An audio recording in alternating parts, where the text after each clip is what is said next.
Борба за вода, за зачувување на своето право на безбеден живот. Вака едноставно ја објаснува својата битка против отворање на рудник над своето село 76-годишниот активист Илјо Малинов од Струмичко Штука. Тој секојдневно е во мисија да ги запознае граѓаните со потенцијалната опасност од отворање на рудникот. Се качува до браната од која пијат вода и вели дека сите овие ресурси се во опасност со постоење на таков рудник над нивните глави.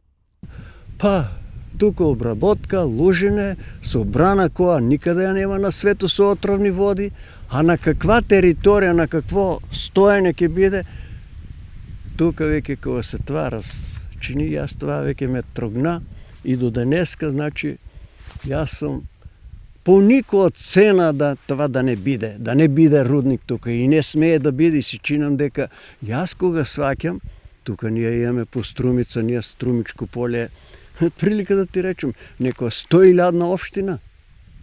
Ма разбираш, тука имаме ние луѓе секакви, стручни, учени и се. Они нека го растумачат това. Дали това треба тука да се отворено према Струмичко поле, погледни.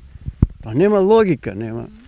Помладите активисти имаат други задачи. Тие ги следат активностите на македонските институции околу прашањата со отворање на рудници, законските измени, правните битки на управниот суд со концесионерот, постапките на надлежните министерства и владата за издавање или одземање на концесии. Во последно време се преокупирани со интересот на компаниите да инвестираат во компанијата концесионер Euromax Resources, сметајќи дека во позадина се кријат политички коруптивни сделки. Геноцидната политика со остварување на овој проект, отварање на рудник во Иловица Штука, значи смрт за Струмичката котлина и поширок. Ние тоа многу пати го нагласивме, но сепак нашите суграѓани не сватија толку сериозно и мислеа дека не е вистина, дека тоа ќе се работи многу внимателно, дека така добива информација од нивните партии или партиски лидери или не знам кој.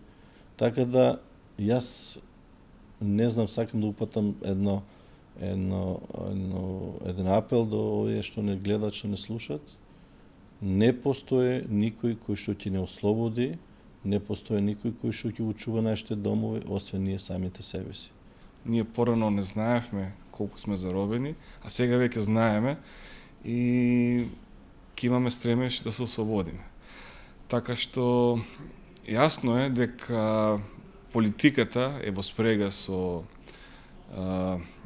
ова коруптивна сделка, би ја кажал, бидејќи не постои економска логика некој да даде 3 милиони евра за почеток и при тоа да се нафати да плати дополнителни уште 10 за фирма што не го почитува законот, што има изгубена концесија.